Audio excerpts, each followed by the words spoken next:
Welcome to Beyond Sport with Fiona Stewart.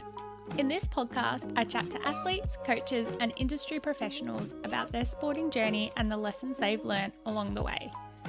Guests range from Olympians to the everyday lover of sport, but the message stays the same. There is so much more to sport than what meets the eye. Make sure you hit subscribe on Apple Podcasts or follow on Spotify so you don't miss the release of each new episode. You can also find us on Facebook and Instagram at Beyond Sport with Fiona Stewart. I'd love to hear from you.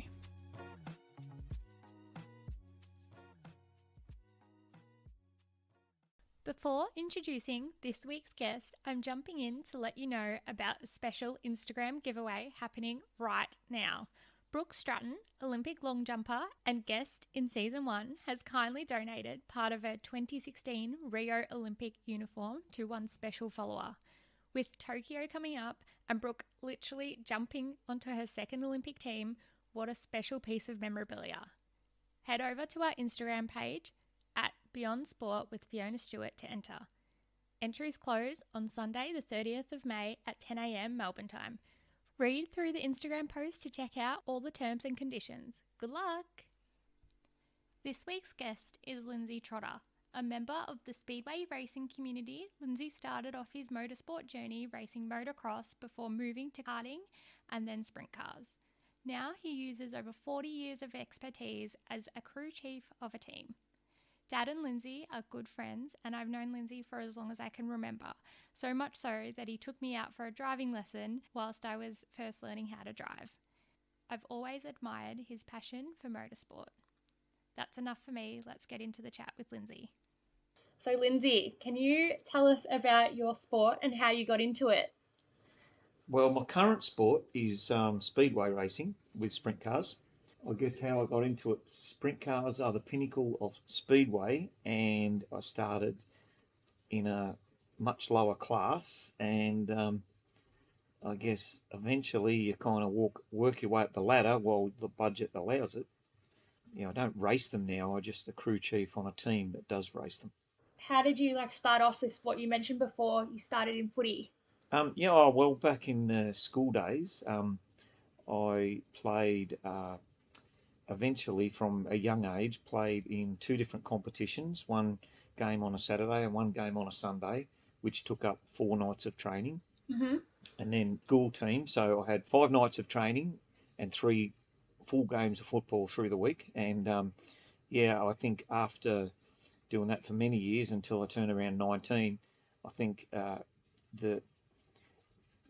started to mature and learn that the harder you put in, the whole team doesn't necessarily put in. And so I started to look around for alternative sports. My brother-in-law was racing motocross at the time and doing quite well. I love motorcycles, so I kind of thought, okay, make the step to some other sport that it's very individual. Mm-hmm. I call it greedy almost, but what you put into it is what you get out of it. Yeah. And you've only got one person to blame if you don't do well, and that's you. Yeah. It's not, the outcome is not dependent on other people. Mostly, yes. Yeah. Yes. So, like at football training, you could train your heart out, you could play your best game, but if the rest of the team weren't acting like a team and you lost, then the disappointment was evident, you know. Even if it was your best game. Even if it was my best game. I was very lucky on the other side because I played for the Pines Football Club, and very strong club, and we were always challenging for the grand final from my memories, and so I was very lucky not to just be a also ran every year, and we're always there, you know, at the pinnacle kind of thing. But if you got beaten, you walked away saying, oh, if only those guys had put in harder, we would have won, and such. And so that's why I moved on to motorsport. And so you did motocross, which is on a motorbike. Yeah, on off-road tracks and such, and I raced those for probably a good 5 or 6 years. We raced in Tassie during Easters, and it was a great club atmosphere. Made a couple of really good friends, which were still friends today. Oh, awesome! It was one of those things that you put the effort in and you get the rewards. Yeah, and then you also went into go-karting. Well, I was a manager of a hire company at the time, and So I had to, my boss got really sick with cancer, and so I missed out on training for probably 5, 6 weeks. And we rode a push bike and swum 30 laps every night to stay fit. Mhm. And because I didn't do that, and I was a secretary of their club, I kind of felt obligated to help the club every year. We had a challenge against Rosebud Motorcycle Club, and so you didn't want to let your friends down, and so we went racing, and yeah, I had a big crash and knocked myself out and put my back out, my neck out, and I probably from that day forward I never really got back on the bike. I was pretty scared of it, to be honest.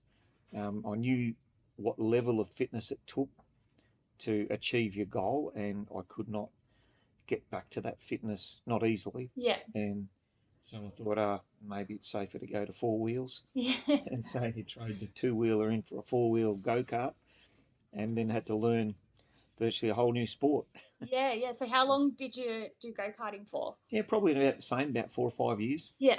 Same thing, made a couple of really good friends, and we raced all around the state. Everything I did, I kind of took it very, very seriously. Probably people would say I was over focused on things, and your family life kind of suffers from that. But that's the only way I see you could get faster or get ahead. Yeah. And was this before you had the two girls? During, During, okay. pretty much. Yeah. And so wife Jan was stuck home with babies, and I was out. She called the party life. Yeah, we were out racing karts and trying to do it as serious as possible. But when you work hard, you party hard, and so that's kind of how we lived. Yeah. Like there's an evolution in terms of motorsport. Yep. What what happens after Um, go-karting? yeah, after go kart, I guess I was lucky enough to know Dave Bushgill, and actually know a guy that watched him grow and win an Australian championship, and I knew what he had to put aside to do that. And I guess I didn't feel that I really wanted to achieve that in such a way, and so I saw the opportunity to move into Speedway, which Jan's cousin was racing this particular class. It was called Limited Sportsman, open wheel car, uh, 6 cylinder red motor Holden, and I could see that a lot of effort was not only at the track but what you put into it in the garage at home. The more you can make yourself, the more you understand about it, the faster you'll go. And it was that type of beginner type class that really suited me because, and I had a lot of help from a lot of different people as well. But the first night out, I actually swapped my twin engine go kart for my first race car. And the first night out, I ran third, and people came up and said, "Oh wow," and I'm looking and saying, "Well, I wanted to win. I've only run third." But then 6 weeks later, I ran in a state championship and I ran third again. Oh, that's not bad. And yeah, yeah, and motorsport, there's always a lot of luck involved. But yeah, that was the start of, I guess, the being hooked. Yeah, yeah, that's well, my next question was there a specific moment? So that was That was yep. That was 1992. Yeah, ran third in the state championship, and thought, wow, And from there we just progressed on, and I probably stayed in that class probably 7 years or so. Finished second in South Australian title, third, another third in the Victorian title, and to run in a Victorian title was almost, you could call it world title, because there would be 50 cars turn up, and you had to qualify into the top 16 or 18 cars to have a shot at winning. And so it was a hard job. yeah, hard just to get into the Yep. final race. Yep. Yeah, that was the challenge, I guess. And I should have won state titles. I was leading by half a lap at times, but same old thing, the old motor racing story, the $2 spring brakes or something breaks, and you're sitting on the infield with steam coming out your ears and saying, why didn't I make that stronger, or why didn't I? But so it was kind of like a test on your own engineering as well as anything else. The building of your car, like your cars yourself, how does that work? A lot of hours in the garage. Yeah, yeah. Yeah, and a lot of help and a lot of questions to friends, and you develop. I've made some really, really good friends over the years. I was probably the biggest pest to them, asking them so many questions. Bit of paper and a pencil and a rule, and trying to make a plan of how I'm going to build this and what's the important things to build it. Why does it have this? Why does the suspension work better that way? Why doesn't this? and so on, all these silly technical questions, but people actually know the answers to those. You've just got to find them. And then, oh, of course, I made things too weak at the start, and then I made them stronger, and then they were too strong. And, so I think over the years you develop what should be right and what is going to fail. And so, like they say, you can't put an old head on young shoulders. Well, now I'm the old head, and I can look at a lot of younger guys' cars and think that's going to fail. And I really, really love to help a sharp young guy to achieve his goals because I've got it all. In your head. Yep. Yeah. Pass on the knowledge. Yeah, yeah. You feel like you have to in a way. Yeah. Are there any significant milestones, like wins, losses, or injuries along your way? So you said you had that accident on the bike. Is there Yep. any others? Go karts is relatively safe. I did have one rollover, but that was not really that bad. Then in Speedway, I moved on different classes, going to faster classes each time. Yeah. And yeah, I had some pretty significant rollovers and crashes, and they probably hurt your pocket much more than your body. Mm-hmm. The safety issue is pretty safe sport. There's lots of strict rules. But I did have one big crash in my sprint car. I only had 3 short seasons in the sprint car because budget is everything. They used to say back then it was around $2,000 or $3,000 a night to run your car, and of course you've got to work many hours of what I was doing to make that sort of money. Yeah. And without help, not necessarily sponsorship, but without help from a chassis builder and a motor builder and other people, it is really hard for that tight budget. But yeah, I was really getting the hang of that sport, and had a big crash and knocked myself unconscious. And I think the repairs to the car were probably $10,000. And you just think, one crash, $10,000, how does one afford it? I think that probably slowed my progress down quite significantly. And then that was going back into the probably 2010 thereabouts. Yeah. But I was lucky enough to pit crew with a friend of mine, Brad Foster, and we raced in the States for a few years in a row, spending 6 to 7 weeks over there racing weekly. Of course, met a lot of new friends, and we're still in touch today, and I learnt quite a lot racing with Brad. Then that kind of drew to a close, and I bought a caravan and went fishing for a season. Didn't even go near a speedway. Yeah. I really missed it though, really missed it. And met up with an old friend that used to race juniors with my daughter, with Jody, and he said, "Where have you been?" And I told him, and he said, "Oh, I could do with some help. I plan to do 45 races this year." And I said, "Yeah, no problem." So I went and helped him, and I probably realised then that I had more talent than what I gave myself credit for. First night out, we started on the front row. We ran second, and I didn't have to worry about working on his car so much because he lived in Warrnambool. But every week we'd go racing and we'd finish up with some sort of result. So I was getting a lot of enjoyment out of it. He had a couple of really good sponsors that paid a lot of the bills.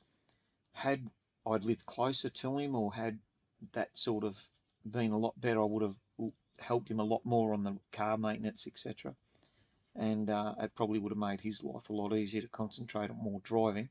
But we finished second in the main series here in Victoria, and just about everything we finished second in, craft championships and other things. And we sort of reached a bit of a milestone together, which I'm pretty proud of.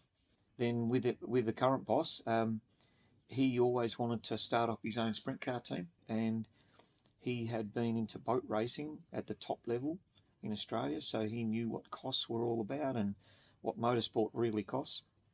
I took him along to help or watch us race over the last couple of years, and he kept telling me, "Oh, I really want my own team," and eventually lashed out, and he bought a truck and a trailer and a race car, and we put it all together and started racing with Cam Waters as our driver. I think I've had to learn a lot more than what I used to do because I'm the main man that has to be accountable for engine maintenance and all that type of thing. And shock absorbers, or dampers as they like to call them, is the biggest thing to do at the moment, and they're very technical. We're probably using a shocker that nobody else in sprint cars drivers use, and yeah, it's really testing. Really testing. Anyway, I sort of skipped over something there because before that started, actually, I was helping a couple of guys in the old limited sportsman class, and one of them crashed his car really big, and I said, well, don't throw it away. I might be able to fix it. I was looking for challenges after hours and such, so I got to working on this car and set up a workbench at home, a jig, and found out all the right technical information about what suspension points have to be and every other thing. So I started welding it all at home and with the help of Greg Foster from DNF Racing. And before long, I had a car back together, and I asked him when he wanted to race again. And he sort of turned around and said, no, well, I think I'm going to give it a miss. I said, well, what are you going to do with this? He said, no, it's yours. And I said, well, oh, okay, well, I've come this far, I might as well race it. And it had been 20 years, nearly to the day, since I've raced this class. I got the car going, borrowed his motor, went to the racetrack, and it happened to be the Victorian title. And I went out and I won it. And so there is a rule that you have to run 2 or 3 meetings in those classes before you can race a title. But because they knew that I'd raced 20 years earlier, that they'd class me as a contender, I guess. And yeah, I went out and won the race, so that was pretty incredible. I'm going to get you to elaborate there because I remember you telling me about this a few months ago. So, what happened during that race? Well, the same again, you have to qualify. There wasn't the 50 cars we used to get earlier. There's probably only 25 or 30 cars, but you still have to get into the top 16. And I'd never raced the car, only sat in it, in and out, sort of thinking I'm put this in the right spot and that in the right spot. And when I went to race, we had a fuel problem. The car would go, then stop, then go, then stop. But I was good enough to run second in a heat race and get some points. The next race, of course, I had an army of friends and helpers in the pits to help us work through things. And once you've worked on top level cars, sprint cars, to go back to these classes, a lot of guys that haven't had anything to do with sprint cars and they only know their car in that lower beginner type class, they don't understand what it takes to make something elite. And sort of sounds a bit odd, but you have to apply everything in your knowledge to make the car the best it can be. And after you've worked on the best there is, it's easy to see what's right and what's wrong when it comes to suspension. And on dirt racing, suspension is just about everything. So yeah, we worked our tails off. The second heat race, I actually got into a really, really good battle, run third or fourth or fifth. And we were swapping positions as the race went. It's only 10 laps, but there was lots of changing positions, and I think I ran third or fourth. But that was the best races that are going to be there on the night. So I knew that I was in the mix. I knew that I was fast enough at that stage of the night to be competitive, and that's what you plan to be. Yeah. So yeah, I come off there, but the motor, it was pumping oil everywhere. There was smoke everywhere, and so we had to work our butts off on another problem on it. So we fixed that. Went out for the third race, and we ran pretty good. And all the time we were improving as the night went on. So when it come to the final race, I think I started mid-pack out of 16 cars. And it didn't take long, and I'm running third or fourth and challenging, passing, move up the next bit. And I know I was in third for quite a while. And my good friend was running second. And I thought, wow, if I can finish behind him, I'm really doing well. Yeah. Well, I passed him. And next thing you know, I'm up against the champion. And he used to race against me back in the 90s, so he knows his stuff really well. His name's Jock Baker. He comes from Horsham. And I was all over his tail tank, and I thought, wow, this is it. I've got to put my head down and work hard. And you've got about 25 or 30 laps to do it in.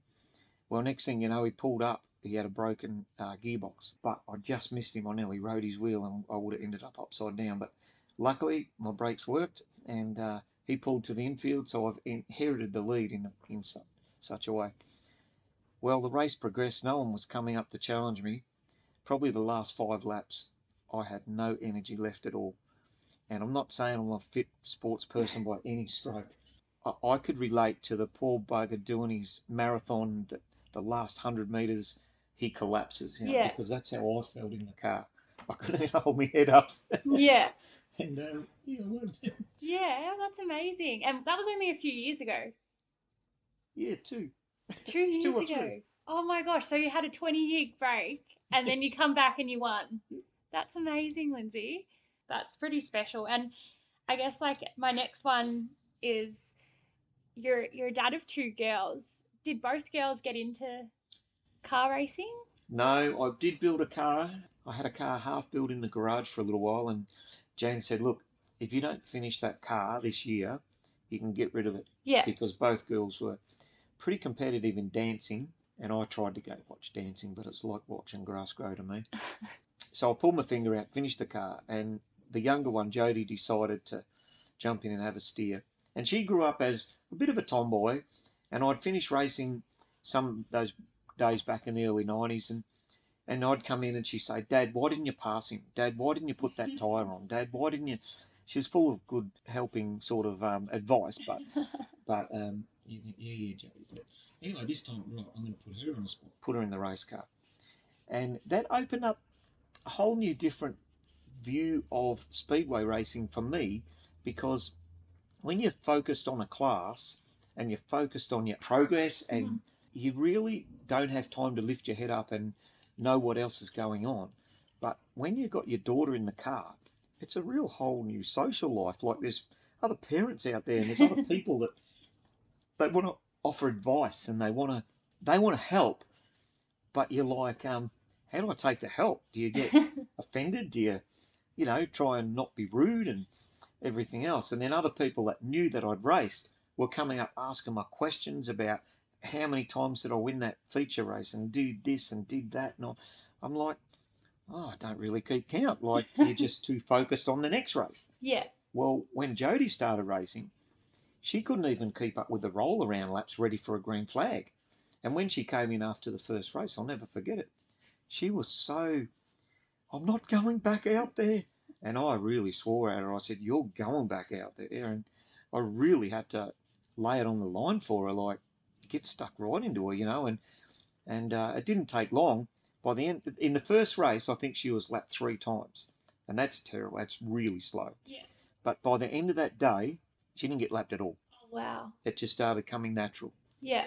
And she stayed in juniors for a while, as long as it takes. And I think you've got to race till you're 17 in juniors. And I progressed up the line with different class cars, 500 horsepower car. And she said, "Dad, can I race that? All the other kids have got their dad's cars and whatever." I said, "Yeah, you can have a crack." So I only had to run at Avalon for the last time and finish in the top 10. I would have won the track championship, but I made a promise to my daughter that she could race it. Oh. And so my brother really told me off for that one. But I said, "No, I made a promise to my daughter." To me, winning is everything to me, but you've made a promise. You have to keep it. And it's your daughter And who it's my comes daughter. first. Yeah. And so I gave her the big lecture at the start of the race. You have to start at the rear. Don't bother trying to race people. Just test the accelerator. Test the brakes. Just relax. Just don't worry about mixing it with other cars. I want you to bring the car home straight, because it's easy to bend the car in speedway. Mm-hmm. Well, she did exactly what I said, but she ran third. And she said, "Dad, they're so slow." Yep, you're dead right.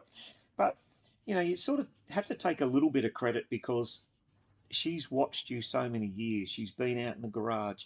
She got, up to her elbows in grease and oil and whatever it took to, and so, yeah, it was pretty cool. Yeah, that's an awesome experience, I guess, to share with your daughter. Like, I guess Dad never had a sport that he got to bond with me and Rach with. So, Yeah.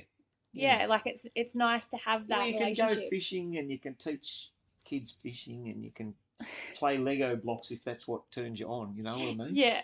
But it's nothing like, I don't know what you get out of racing. It must be something to do with acknowledgement from your peers or from people on the other side of the fence. Mm-hmm. I'm not sure what it is. If you stay focused enough, you don't even know people are around. Yeah. You're so focused on what you're trying to achieve. And I understand, no matter what sort of racing, it doesn't matter if you want to race, unicycles. Mm-hmm. I think if you're focused enough, you'll be successful. Yeah. So what are the benefits sport has provided you as an individual that has, maybe transferred over to other avenues of your life? Probably friendships. Just jumping in here to elaborate on Lindsay's meaning of friendships.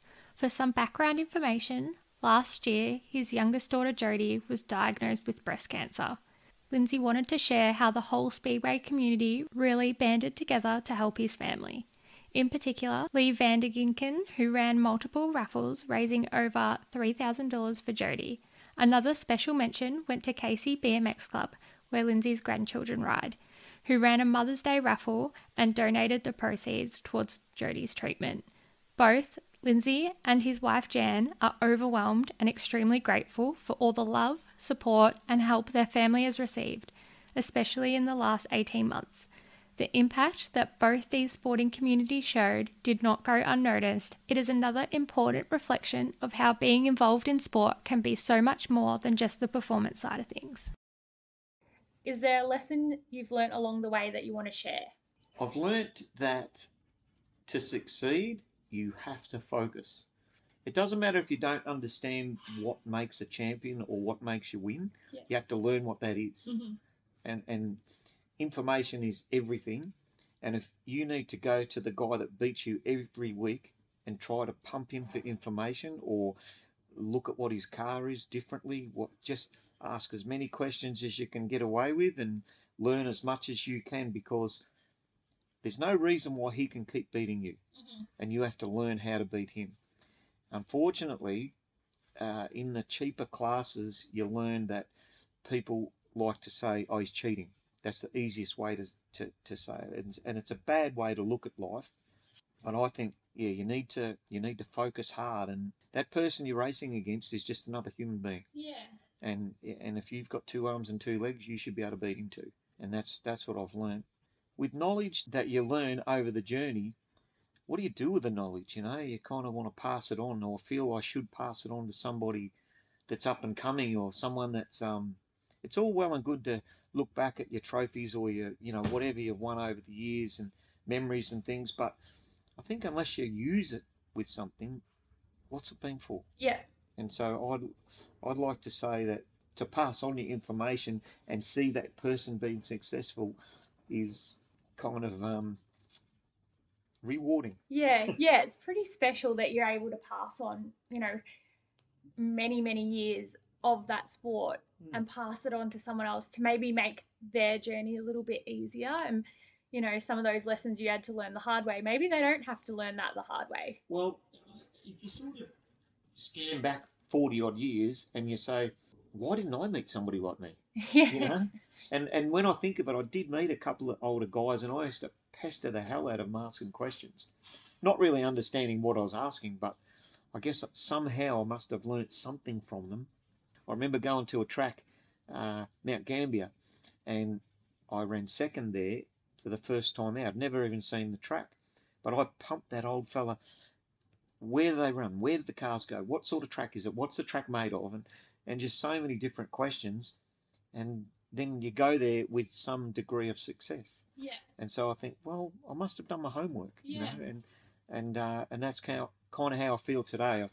I think, you need to pass on as much information as you can to somebody who is as keen as I was. Yeah. Thirsty for that knowledge. Yeah, and to try to get the reward back out of their success would be pretty cool. Yeah. Have you been involved in a project where sport has been used as a tool to develop the community? I know you've donated to some of my 24-hour mega swims in the past. Yeah, no, our sport in motorsport's a pretty greedy kind of sport, I guess. Greedy's, I don't know if that's the right word, but everyone's got a budget to race with. Yeah. And there's not too much money left if you're going to spend all that budget on racing. And I kind of think you've got to try to have that balance between life and that. No, I'm not sure that it would. Well, Warrnambool, for instance, they have a big race meeting there every January. It's called the Warrnambool Grand Annual Sprint Car Classic. And that brings millions of dollars to the Warrnambool area. Wow. Millions. It's at one stage there was up to 120 race cars over 2 nights. Well, they've brought that out to 3 nights now. We have some of the top American drivers. We have the best Australia's got to offer, and some from New Zealand. And if you can make it into the feature race of 24 cars, you know that you're successful right there. Yeah. And you have to have a lot of luck on your side, a lot of money to help you race, and that's probably our biggest challenge at the moment, to try to make that fastest 24 to make the feature race. Yeah, I've witnessed some other guys that have, been fast enough to go in there and race and talk to them and everything. And in fact, one of the more recent winners, Corey, he comes with us racing, and he used to come around every Sunday morning and pump you for information, and then he used that information to go and win the classic, which is just amazing. And I'm not trying to say I helped in any way, but to see him do that and watch him develop, and now he's helping me, it's incredible. Yeah, and I think the fact that you are passing all that knowledge and experience onto the younger generations, like that is developing the community, and it's developing especially the sprint car community. So Yeah, I guess in that light, yeah, probably. But motorsport's one of those things where you can never stop learning. yeah, It's not about technique is this or technique is that, because mechanical things change, and technology changes. exactly. So no, you never stop learning. All you got to do is try to get the old brain ticking over to learn it, to accept that learning. Yeah. That's the challenge today. Yes. Now you can answer this in general, as a sport in general, or you can answer it, specific to motorsport. Yep. Where do you see the future of sport? Well, in Speedway, so long as, well, that's a hard question. Like we saw Parramatta Raceway kind of close up in Sydney, and that they're talking about developing another area, or they've already started or whatever. But it's kind of like the Calder Thunderdome in a way. It just has weeds growing through it now, and it's very sad to see that. And I'd hate to think that motorsport would end up like that one day. You'd like to think, with more help to keep juniors interested, there's huge benefits for, well, my daughter for one, learning to drive at a race car at 13. When it came time to drive on the road, man, I could have gone to sleep in her car while she was driving, because her vision, her reactions, everything was so sharp. Where my other daughter, who didn't race, I was hanging on tight. And I just think, from that in itself, That's a benefit. There has to be someone like parents take their kids to Auskick. They need to take them to a speedway track where they can drive a real car at real speed and learn real skills. Yeah. I think that would be pretty special. Yeah, and you taught me how to drive. Do you remember at one stage? When we went, no, you don't remember. We went away. I think it was along the Omeo Highway. I think that's where we went. Okay. And it was really, really windy, and we drove to town and back. Okay. I think I was under 15 hours. Yep. On my L's. Okay. So you got a pretty fresh Fiona. You don't remember it. No, honestly, no. Mustn't have been too traumatic then. Wouldn't have been traumatic. I do remember our camping trip back. Yeah, it was that trip. Yeah. Yeah, you're like, all right, Fiona, let's go. Let's have a lesson on the windy Omeo Highway. And well, there you go. Did I scare you? Did I yell at you? No, well, I think it was because Dad had just yelled at me, and you were a more patient teacher than he was. Yeah. Well, I think, as soon as you yell, people clam up and close up and don't accept things, and it's not the way to go. And I guess because Jodie's the youngest, so you taught Cassie how to drive and saw the very stark difference. Oh, huge difference. Yeah. Huge. Yep. I think they're both really good drivers today. They've both had a number of hours on the road, as licensed drivers now. But for a learner driver to have that experience behind them is gold. Yes. And it doesn't matter what it costs. If it's going to save their life or give them a big advantage on the road, then I think that's a big head start. Yeah, it's pretty cool. That's a good opinion, and I guess I always looked at swimming as the only kind of sport that would save your life. But now you've opened my eyes, and it's really motorsport would save your life as well, because you know how to A, handle your car, and B, you have that. Avoid other things. You have that perception of what's around you, and you've learned it at an age. That is a life-saving skill, just as swimming is, and learning to swim. So there we go. Well, I noticed it. It's not in my mind today, but I tell you, when the kids were learning, there's no doubt about it that I'll put my girl, Jodie, a long, long way ahead of the average person that didn't have that skill. Yeah. Yeah, they're more aware of what a car can do and not do, and the other silly drivers we've got to contend with every day. Yeah. And do you have any recommendations, like where you see sport in the next year? I know, have you watched Drive to Survive on Netflix? Drive to Survive? It's Formula One. No. Well, I very highly recommend it. Yeah. Todd and I have been binging it every night for the last 2 weeks. But I guess that's really opened my eyes to what really happens behind the scenes. And it's not just the driver, it's the crew, it's the engineers, it's all that. Oh, this is all about Formula One teams and it's stuff? the top. Yeah, it's Red Bull. It's Yep. I don't remember the other ones, but Ferrari, Renault, yes, Daniel Ricciardo, all of that. Yep. Max Verstappen, is that Verstappen? Oh, close. Yeah. See, I haven't been involved with any what I term top rate drivers until this year with Cam. I've never met such a focused person. He is so focused, and like I said, we clashed heads a lot early. I think now today we're getting along really well, and our results are getting better and better. We knew there'd be a period of time where you do your apprenticeship and you crash the car a lot. Yeah. And that's what happens in sprint cars, unfortunately. But his crashes are fewer and far between now, and he can really give you true feedback that you can actually deal with and make a good decision on how we're going to improve. At Easter time, we raced twice at Mildura on a Friday and a Sunday. On the Friday night, we had to go through a B main, which is to qualify for the A main. We won that by miles. In fact, had he have not sort of taken it a bit easy at the start, I'm sure we would have lapped the whole field. And it wasn't till about the 4th or 5th lap that he actually started driving it like a sprint car. And when he came in at the end, he said, "What'd you think?" And I said, "Mate, now you finally drove it like a sprint car, I can actually see what the car needs. And we can make a few adjustments to the feature race." And he's got a lot of skill, don't get me wrong. He doesn't need to learn just sprint cars. His skill alone is incredible.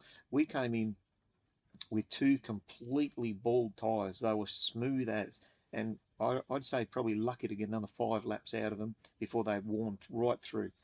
A lot of other cars were smoking tyres, wearing them out for no reason at all, and he didn't do any of that. He saved the tyres, and it would have been nice to finish further up the line, but still, you can only work with what you've got, and he did an amazing job. I'm sure that, like I said, I want to be part of a winning team, and I'm sure our time will come, proving more and more all the time. And we're going off to Darwin in probably July to race a bit up there. So, nice. So not only warm weather, but it's a big challenge. There's going to be all the top drivers from Australia there, and we're going to be in there. In the mix. Yeah. Probably learning lots more. Oh, that's awesome. Really cool. Yeah. And there's another friend that I've met up there in Darwin that's offered accommodation and everything else for us and a place to work. And so it's pretty cool. It's still a place, in Speedway you can meet a lot of good people, and people really want to be part of the success and the help and everything else. It's pretty cool. Yeah. And it sounds like, you've got a very exciting year ahead, and the journey between, you, Cam, and the team seems like it. Yeah, well, at this stage, he has to put supercars above and beyond everything.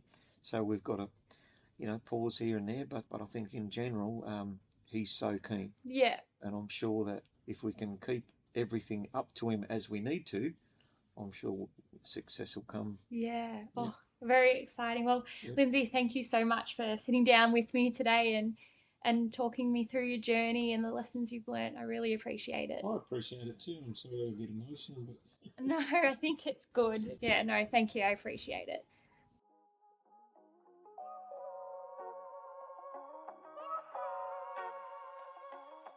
Thank you for listening to this episode of Beyond Sport with Fiona Stewart. This is a completely independent podcast that has been created to share the journey and lessons of top-level sporting professionals, but also your everyday lover of sport. If you liked this podcast, I'd really appreciate if you could leave a review and share it with someone who you think would also enjoy it. Until next time.